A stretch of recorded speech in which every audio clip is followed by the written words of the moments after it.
घने जंगल के बीचों बीच एक पुराना ऊंचा बरगद का पेड़ था। उसकी सबसे मोटी शाखा पर एक बुद्धिमान उल्लू रहता था। नाम था अग्निधर। उसकी आंखें रात में ऐसे चमकती थीं जैसे दो लालटेन एक साथ जल उठी हों।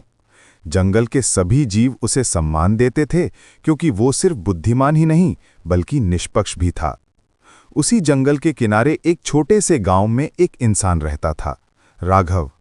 राघव दिल का नेक था, पर किस्मत ने उसके साथ कभी नरमी नहीं बरती। खेत छोटा था, बरसात कम पड़ती थी और पिछले साल सूखे ने उसके घर से फसल की आखिरी उम्मीद भी छीन ली थी। परिवार में बूढ़ी माँ, पत्नी और एक छोटा बेटा था। ऐसे में राघव रोज जंगल जाकर लकड़ियां काटकर बेचता और परिवार का पेट पालता। लेकिन गांव वालों का एक अजीब विश्वास था, उल्लू को देखना अशुभ होता है। और सबसे ज्यादा डर अग्निधर उल्लू से था, क्योंकि लोग कहते थे कि जिसे भी वो रात में देख ले उसकी किस्मत बिगड़ जाती है। राघव को इन बातों पर ज्यादा भरोसा नहीं था, पर लगातार होने वाली परेशानियों के कारण वो भी कभी कभी डर जाता था। एक रात राघव लकड़ियां बेचकर घर लौट रहा था।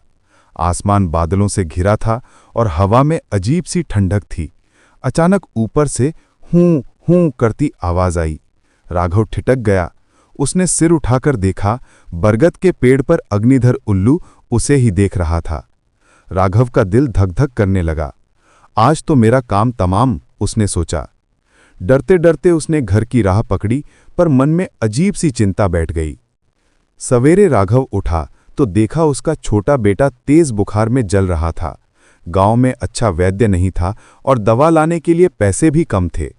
राघव के मन में पहला विचार आया, ये सब उस उल्लू को देखने की वजह से हुआ। उसने गुस्से में कुदाल उठाई और जंगल की तरफ चल दिया। आज उस अपशकुनी वाले पक्षी को खत्म कर दूंगा, वो बड़बड़ाया। बरगद तक पहुंचते पहुंचते शाम ढलने लगी थी। सूरज की आखिरी किरणें पेड़ की टहनियों पर गिरकर लाल आभा बिखेर रही थीं। राघव पेड़ के नीचे खड़ा हुआ और कुदाल उठाकर बोला, नीचे उतरो, तुमने मेरा परिवार बर्बाद कर दिया। ऊपर बैठे अग्निधर ने शांत स्वर में कहा, राघव, हथियार नीचे रखो। जो तुम सोच रहे हो वैसा नहीं है। राघव चौंक पड़ा। मनुष्य की भाषा बोलने वाला उल्लू उसने कभी कल्पना में भी नहीं देखा था। तुम मत बोलो, राघव चिल्लाया। तुम्हें देखने के बाद ही मेरे बेटे को बुखार चढ़ा। तुम अपशगुनी हो। अग्निधर ने धीरे धीरे पंख झटके और कहा, मैं अपशगुनी नहीं, प्रकृति का प्रहरी हूं। मैं आने वाले संकट को देख सकता हूं और तुम्हें चेतावनी देने आया था। राघव हतप्रभ रह गया। कौन सा संकट? अग्निधर बोला, तुम्हारे गांव के पास की नदी में जहरीली गैस के बुलबुले उठ रहे हैं।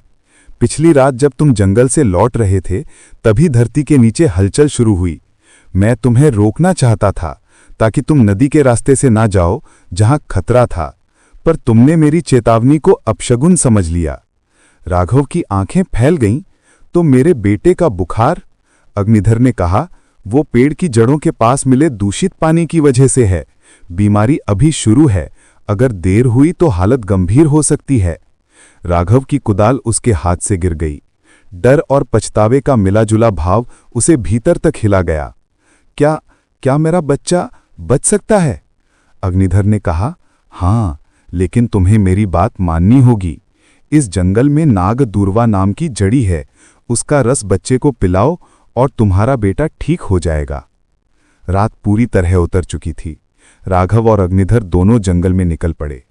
चांद बादलों में छिपा था और हर तरफ सन्नाटा पसरा था।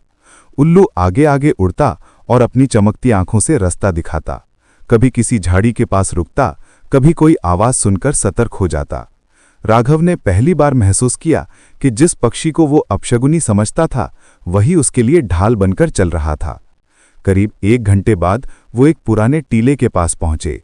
अग्निधर ने नीचे उतरकर कहा, यही है वो जड़ी, इसे जड़ों सहित ले जाओ। राघव ने जल्दी से पौधा खोदा और घर की ओर भागा पड़ा। घर पहुंचते ही उसने जड़ी का रस निकालकर बेटे को पिलाया। थोड़ी देर में उसका बुखार नीचे आने लगा। सुबह होते होते बच्चा सामान्य हो गया। राघव की मां की आंखों में आंसू थे। पत्नी ने उसे गले लगा लिया। तुमने उसे बचा लिया, वो बोली। राघव ने धीरे से कहा, नहीं, मेरे बेटे को एक उल्लू ने बचाया है। अगले दिन राघव गांव की चौपाल पर पहुंचा और पूरी कहानी सुनाई। पहले तो लोग हंसे, फिर कुछ डरे, लेकिन जब राघव का बेटा सबके सामने खेलता कूदता दिखा तो उनकी शंका टूटने लगी। धीरे धीरे लोगों को समझ आया कि अशुभ कुछ नहीं होता, अज्ञानता ही असली अपशकुन है। उस दिन से गांव वाले उल्लू को सम्मान देने लगे।